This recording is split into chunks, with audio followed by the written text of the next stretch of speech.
with something that has no beginning and no end.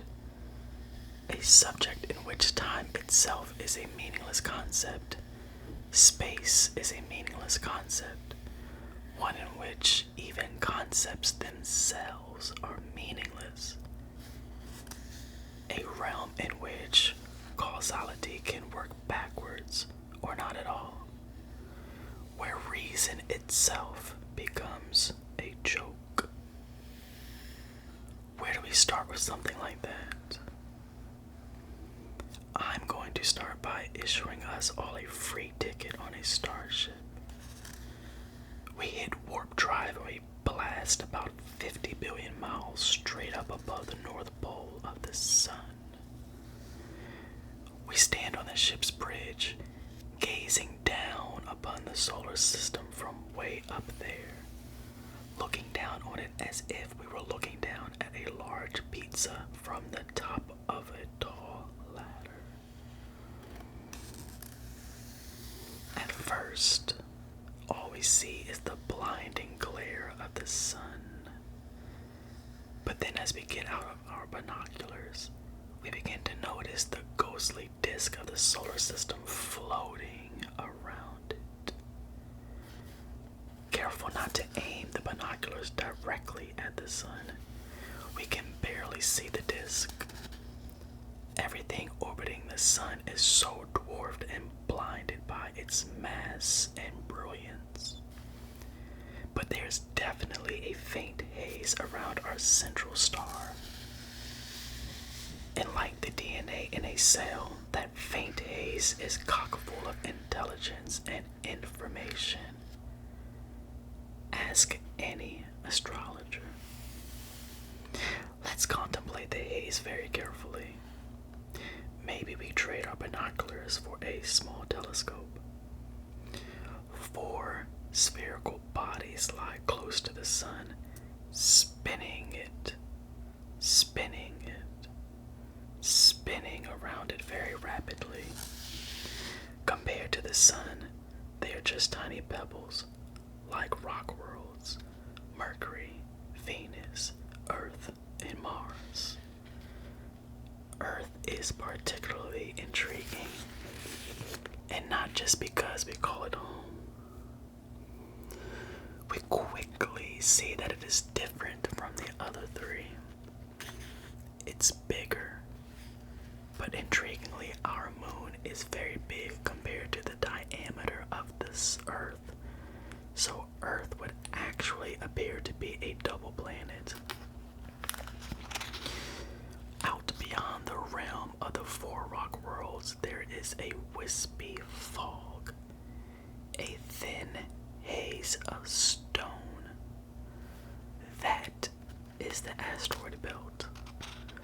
Most of us have seen Star Wars, where we watch Han Solo trying to navigate the Millennium Falcon through a field of asteroids, with the Empire hot on his tail. He's zigging to the left and sagging to the right, dodging these crowds of colliding, smashing mountains in space, just like in a video game. The asteroid belt is not like that at all. It's actually a very thin swoop. There's almost nothing there. There's a silly myth which I still hear sometimes in metaphysical circles. It is the notion that there was once an inhabited planet there, early in the solar system, and that the people of that world were really naughty. So God blew up the planet. Voila. The asteroid belt. All that's left of that wicked world. The tale is a lie for a lot of reasons. The main one, astronomically, is that if you were to take the entire mass of asteroid belt and squeeze it together, you would still have only a tiny fraction of the mass of a planet. The true reality of the asteroid belt is that it is very close to a vacuum. It is just a thin dust storm of stone. so far. What do we see? First, there's the brilliant, blinding sun hogging most of the attention. Then the 4 rocky worlds, one of them a double planet. Then the haze of the asteroid belt, and after that, things start to get pretty spectacular. After you pass the main mass of asteroids, you come to another circle of 4 planets, but that quartet is very different from anything we have seen so far. Here we enter the realm of the gas giants, Jupiter, Saturn, Uranus, and our ultimate target today, or tonight, Neptune. They are all big, gaudy, gassy balloons averaging approximately 30 times Earth's diameter. And remember, each is the biggest of those 4 rocky worlds. To our eyes, looking down from the bridge of the starship, one point leaps out. These gas giants are entirely different beasts than Mercury, Venus, Earth, or Mars. They are vast. They are shrouded in thick, colorful, swirling atmospheres, and they each have an entire retinue of moons, some of which are actually the size of Mercury. We've left the realm of dwarves and entered the realm of giants. What lies beyond the gas giants? As we squint, we detect another haze of stones, icy ones this time, extending out beyond Neptune toward the infinity of space, blurring eventually into the interstellar vastness. On the inner edge of this second haze of stone, we find a famous one, a tiny little world that is often taken to be named after Walt Disney's cartoon dog, Pluto. We would never confuse Pluto with one of the gas giants. In fact, we might wonder, still looking down innocently from the bridge of our starship, if Pluto were a planet at all. Pluto is truly tiny, only about 2/3 the diameter of our moon, and it weighs a little less than 1/4 of 1% of the Earth's mass. But Pluto is not alone. It turns out there are hundreds of little Plutos out there. As a group, they are currently called by various names. The term we will most likely use here is the trans-Neptunians. Another label for this realm of worlds beyond Neptune is the Kuiper belt. Kuiper rhymes with viper. Okay, so it's Kuiper belt. Kuiper rhymes with viper. Or the scattered disk. Or the Oort cloud. You will hear them all if you read astronomy. There are some distinctions among those labels. The distinctions will not concern us here. We will just call them all trans-Neptunian objects and abbreviate the term, as most astronomers do, as TNOs. By any name we choose to call them, the discovery of these new worlds has placed astrology in a situation that could, without much exaggeration, be characterized as grow or die.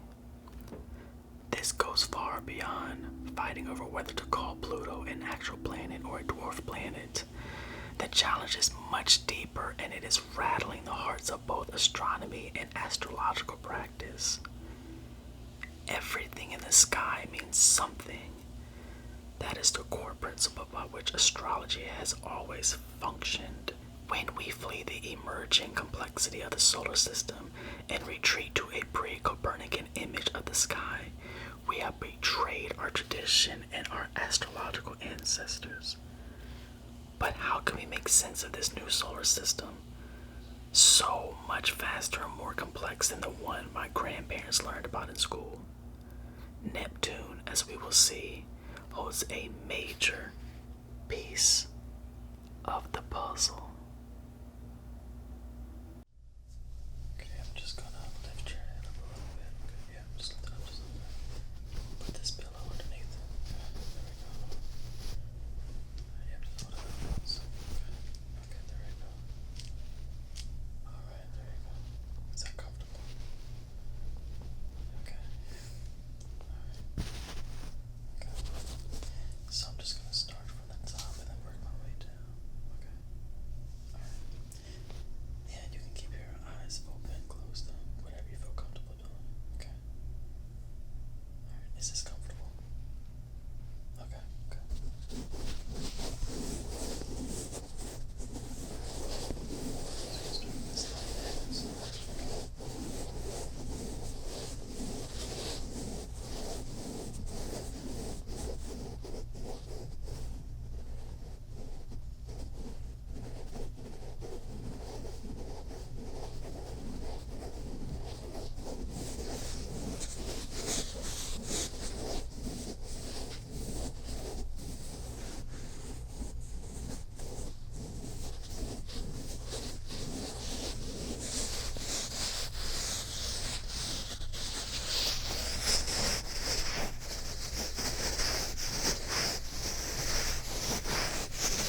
Sorry about